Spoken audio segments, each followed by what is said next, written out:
안녕하십니까. 저는 하나금융그룹에서 하나금융 TI라는 회사에서 3년 정도 은행원들이 개발하는 시스템을 3년 정도 개발하다가 이제 부산으로 2년 전에 내려온 이제는 부산은행에서 모바일 뱅킹이나 인터넷 뱅킹들을 주로 개발하는 김종욱입니다. 반갑습니다.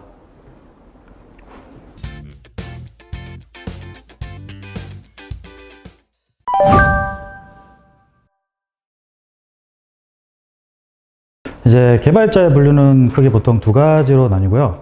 사용자 인터페이스나 비즈니스 로직을 개발하는 프론트엔드 개발자나 아니면 데이터베이스나 서버 개발을 주로 하는 백엔드 개발자로 나뉩니다. 프론트엔드나 백엔드 같은 계정 같은 경우는 보통 회사나 업무 따라 좀 차이가 있긴 한데 대체로 사용자 눈에 보이는 걸 하는 거를 프론트엔드, 사용자 눈에 보이지 않는 부분들을 개발하는 걸 백엔드 개발자로 생각하시면 될 거예요. IT는 흐름이 있다라고 생각을 하는데 그 시기에 따라서 각광받거나 사장되는 기술들이 많이 있습니다. 보통 제가 또 마침 졸업할 쯤에 이슈였던 것들은 그 이세돌이랑 알파도가 대결했던 이게 관심이 굉장히 높을 때라서 기계학습이나 인공지능 이런 쪽에 굉장히 관심이 많았습니다. 그래서 제가 그때 들었던 생각이 나도 AI를 해야지가 아니라 기술처럼 비즈니스 같은 경우에도 흐름이 있을 것 같아가지고 그때 금융 쪽을 진학하게 되었습니다. 이제 그 당시에는 아직 K뱅크라든지 카카오뱅크 같은 인터넷 은행들이 없었는데 그래도 그때 제가 당시 알기로 이제 뱅킹은 필요하지만 뱅크는 필요 없다라고 얘기했던 게 이게 빌 게이츠가 했던 말인데 이 말이 나왔던 게 1990년도입니다.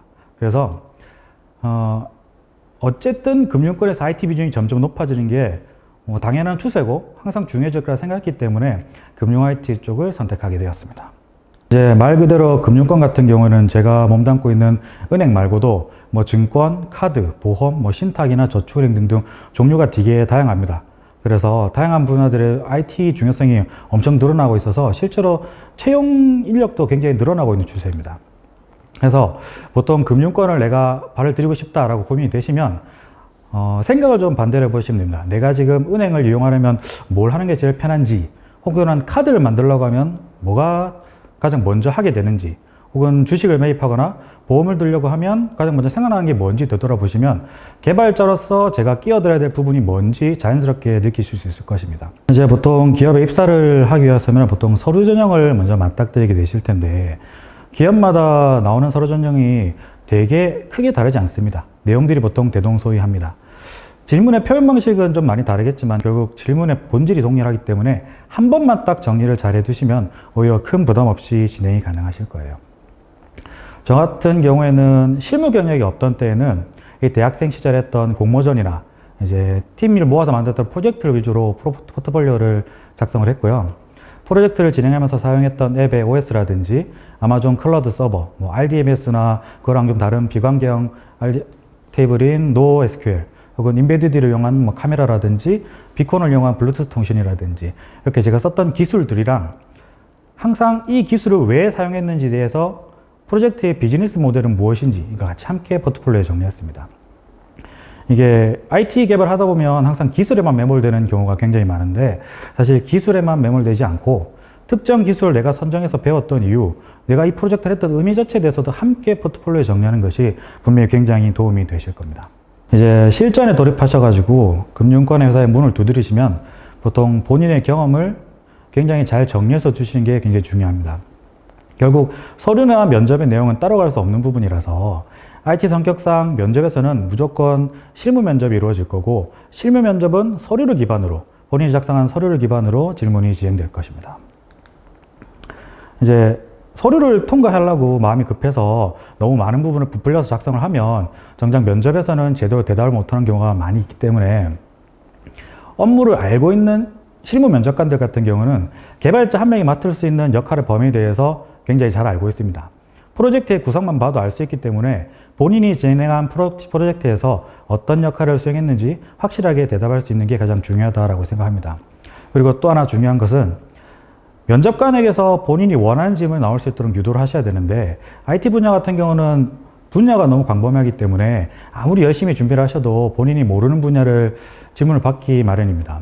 보통 본인이 만약 네트워크만 주로 공부를 했는데 데이터베이스에 대한 관련 질문이 나오면 당연히 당황할 거고 본인에 대해서 대답을 못할 거면 본인의 진짜 능력은 보여주지도 못하고 그냥 데이터베이스에 잘 모르는 사람이 되어서 천국 같은 기회를 날리게 될 것이기 때문에 이러한 부분을 피하기 위해서는 본인이 할 수 있는 것과 없는 것을 확실히 정리하시고 본인이 수행한 역할에 대해서 면접관의 질문을 이어갈 수 있도록 포석을 깔아두는 전략이 필요할 것입니다.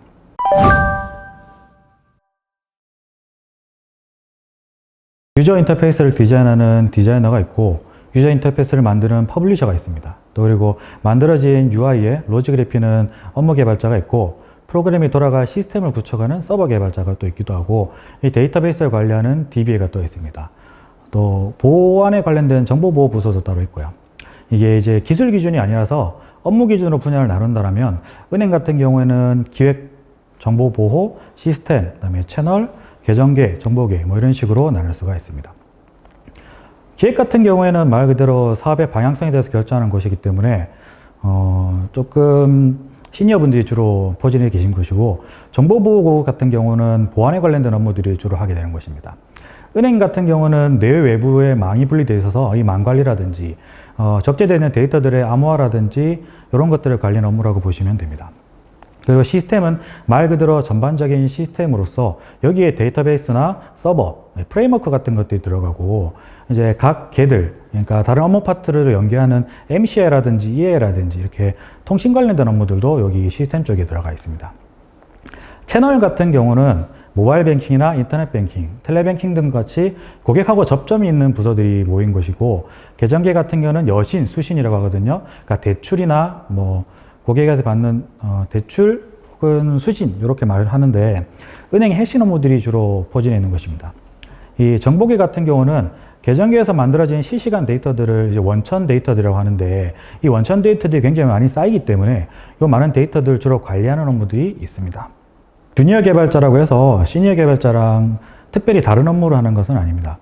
은행뿐만 아니라 대부분의 회사들이 프레임워크 위에서 작업을 하게 되는데 이 프레임워크는 어느 누가 와서 당장 일을 하더라도 업무 규격에 맞게 형식에 맞게 일을 할 수 있게 만들어주는 도구이기 때문에 더 체계적으로 쉽게 할 수 있게 만들어집니다. 그래서 주니어 개발자로 해서 시니어 개발자랑 그렇게 다른 업무를 하는 건 아닙니다. 그런데 시니어 개발자랑 주니어 개발자의 차이는 얼마나 더 전반적인 구조를 이해하고 있느냐, 넓고 깊게 하고 있는가의 차이가 있고 얼마나 더 리스크가 큰 업무를 맡아서 하는 정도의 차이가 있다고 봅니다. 주니어 개발자가 치기에 가장 어려운 점은 내가 지금 하고 있는 게 맞는 건지 틀린 건지 전혀 판단이 잘 안 된다는 겁니다. 개발을 하면서 협업이라는 게 사실 기본이고 협업을 하는 개발자분들한테는 의사소통이 정말 엄청 중요하면서도 굉장히 어렵습니다. 개발이라는 건 무엇이든 만들 수 있지만 누가 어떻게 어디에서 하느냐에 따라 가지고 이 난이도가 천지 차이고 천차만별이라서 효율적인 의사결정을 위해서 이 의사소통의 중요성은 누차 강조해도 지나치지가 않습니다. 그런데 보통 이제 본인의 능력에 자신이 없는 주니어 개발자 같은 경우에는 협업하는 다른 개발자들의 업무 요건을 내가 이해한다는 게 굉장히 난해합니다. 그래서 다른 개발자분들의 요건을 이해하지 못했을 때 내가 진짜 몰라서 모르는 건지 아니면 상대방이 잘못된 요건을 주고 있는 건지 본인이 판단을 못해서 일이 굉장히 어려워지고 했던 일을 또 하고 반복해야 하는 일이 부지기수입니다. 물론 또 그 중에서도 나도 주니어 개발자인데 상대방도 주니어 개발자가 되면 서로 이제 무슨 말을 하는지 알 수가 없어서 이제 배가 산으로 가다 못해서 이제 하늘로 날아가는 경험을 많이 할 수도 있게 됩니다. 이제 개발자들의 업무 형태, 제가 아는 업무 형태 시스템은 업무 형태는 새로운 업무 시스템을 만들어내는 SI 개발이 있고 이제 구축되어 있는 시스템을 유지보수하는 SM이 주로 있는데 SI 같은 경우는 이제 뼈대를 만들어내는 식의 개발이고 SM 같은 경우는 SI가 만들어낸 시스템에 살을 붙이는 식으로 구성이 되어 있습니다. 그런데 이제 저처럼 신입 시절에는 보통 본인이 능력에 자신이 없을 거고 한 사람 몫을 하기 위해서는 저도 좀 커리어를 좀 쌓기 위해서 제가 하자마자 뛰어들었던 건 SI 프로젝트 참여였습니다. 이제 그때 했던 프로젝트가 기업 여신 실행 프로세스라고 해가지고 은행에서 대출 프로세스에 관련된 건데 1년짜리 프로젝트에 들어가서 이제 잔뼈 굵은 건 시니어들하고 거기서 부대끼면서 은행 시스템 구조도 배우고 개발 방법에 대해서 배웠습니다. 보통 그때는 아직 주 50시간이라는 개념이 좀 흐릿했던 때라서 퇴근 항상 11시, 12시 늦게까지 하고 주말 출근도 하면서 1년을 보냈습니다. 이제 그렇게 부딪히면서 프로젝트를 하다 보니까 이제 프로젝트 끝날 때쯤 되니 원래 개발했던 그 시기에 2달 정도 걸렸던 건이 끝나고 나니 한 2주 정도면 할 수 있는 수준으로 이제 본인 스킬업이 되어 있더라고요. 그래서 IT 업계에는 저도 처음 들어서 많이 들었던 이야기가 신입은 무조건 굴러야 한다라는 얘기가 많이 있습니다. 요즘 시대랑 진짜 맞지 않는 말인 것 같긴 하는데 개인적으로 굉장히 긍정하는 말이기도 합니다. 주니어 개발자들이 커리어를 쌓기 위해서 본인이 독학도 하고 이런 건 좀 많이 찾아보겠지만 사실 중요한 거는 자발적으로 프로젝트에 부딪혀서 끙끙대면서 배우는 거, 그게 가장 중요하지 않을까라고 생각을 합니다.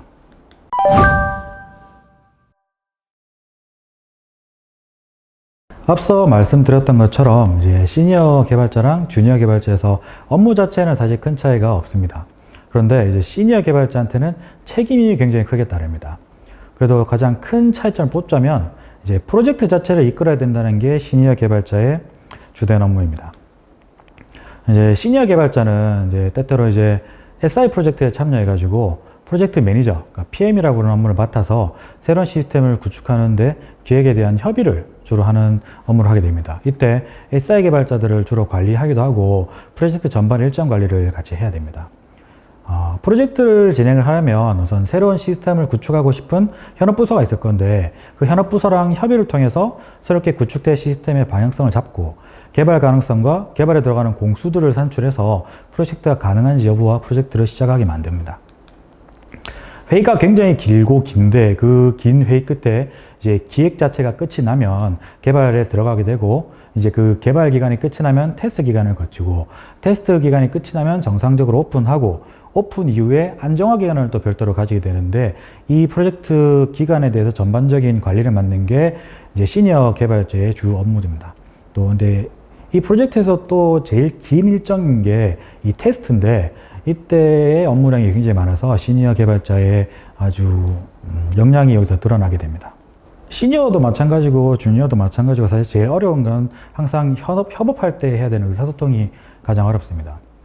현업이 원하는 요구에 대해서 이게 어떤 것을 요구하고 어떤 것들을 원하는지 최대한 빨리 파악해서 그거에 대해서 개발 가능 여부와 불가능 여부를 정확하게 산출하고 얼마나 손이 가는지 공수를 산출할 수 있어야 되고 또 다른 개발자들의 부당한 업무 분배라든 것들에 대해서 정확하게 파악하고 그에 맞게 대응도 해야 되고 효율적으로 개발 방향을 잡고 또 상대방을 설득하고 이해시키기 위해서 의사소통이 시니어에게 또 여전히 가장 어려운 부분입니다.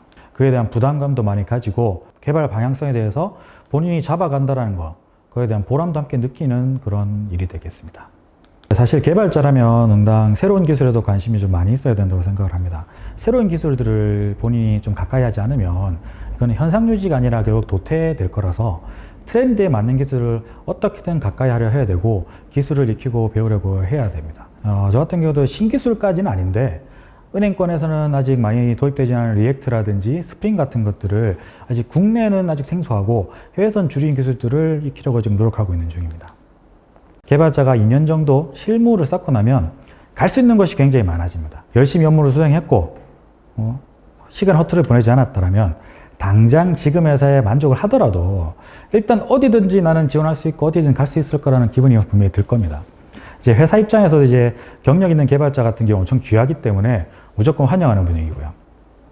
한 2, 3년 차쯤 되면 회사에서도 이 직원이 열심히 키워둔 이 직원이 이직할까 싶어서 집중관리라는 시기가 되기도 합니다.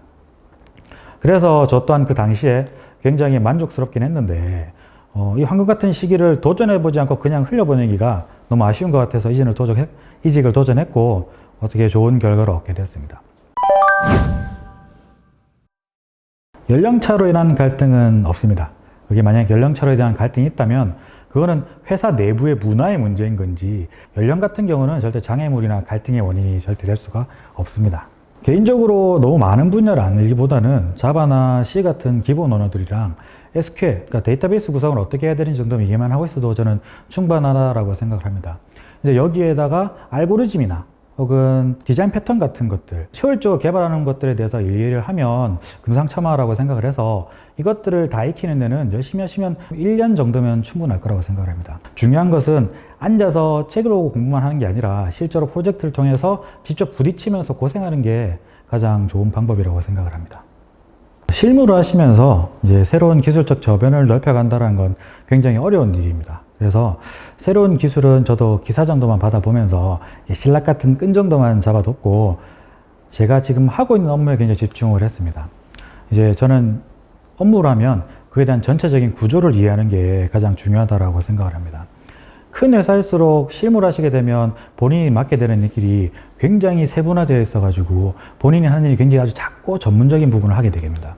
그래서 본인이 마치 수천 수만 개의 토니바퀴 중에서 저 스스로가 그냥 2894번째 토니바퀴 이렇게 돼가지고 여기서 내가 우측으로 돌았을 때 무슨 일이 일어나고 혹은 뭐 멀리서 2500번째 토니바퀴가 돌아서 나한테 어떤 영향이 오는지 이거를 잘 파악할 수 있으면 좋을 거다라고 저는 생각을 합니다. 그래서 지금 하고 있는 하나 일에만 매몰되는 게 아니라 넓게 전체적인 구조를 보고 그거를 익히는 것이 중요하다고 생각하고 이렇게 전체적인 구조를 익히는 것 또한 본인한테 중요한 역량이라고 저는 생각을 합니다.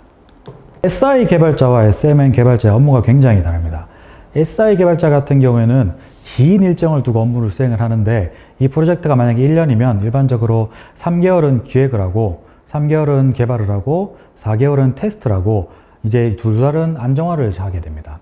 이제 매일매일 할 일이 정해져 있는 게 아니라 일주일 단위로 내가 그때 처리해야 되는 업무들 혹은 개발건들이 정해져 있어서 일정들이 주어지면 그거에서 맞춰서 본인이 스스로 업무량과 일정을 조율하면서 업무를 진행하시면 됩니다. 반대로 SM 개발자 같은 경우는 SI랑 다르게 굉장히 규칙적입니다. SI 개발자분들이 구축해 놓은 시스템에다가 유지보수를 해야 되는 입장이라서 개발은 주로 구축되어 있는 시스템에서 오류난 것들을 처리하거나 아니면 추가되는 기능들을 추가로 만들거나 아니면 새로운 것들을 조금 간단한 것들을 추가하는 정도의 일이 있습니다. 유지보수하는 것들이 주 역할이기 때문에 이제 시스템에 대해서 문의나 응대를 굉장히 많이 받고 또 하게 되고 오류에 대해서 즉각적인 조치가 항상 필요하게 됩니다. 그래서 SI 개발자들이 소스들을 만들고 설계하는 능력들이 좀 특화가 되어 있다면 SM 개발자들은 만들어진 소스를 읽고 즉각적으로 오류 원인들을 찾아내서 수정하는 그런 능력들에 특화되어 있다고 생각을 하시면 될 것 같습니다. IT에서 완전히 문외한일 경우에는 아무래도 좀 차근차근 배울 수 있는 IT 학원이 더 좋은 걸로 알고 있습니다. 이제 부트캠프처럼 이제 프로젝트성 개발 교육은 분명히 집중도도 있고 고강도로 IT를 하니까 집중적으로 배울 수는 있겠지만 개인적으로 IT를 너무 처음부터 어렵게 접하게 되면 코딩 자체에 흥미가 떨어질 수 있어서 처음에는 차근차근 배우시면서 기본기를 좀 쌓으시는 게 좋을 거라고 생각합니다. 이 IT 업계는 당연히 학위보다 기술을 우선시합니다. 학위란 것도 사실 이 사람이 좋은 기술을 가지고 있을 것 같아 라는 기대감 때문에 경쟁력이 좀 있는 거지 사실 본인의 기술을 어필할 방법만 있다면 꼭 석사학위가 필요하다고 볼 수는 없을 것 같습니다.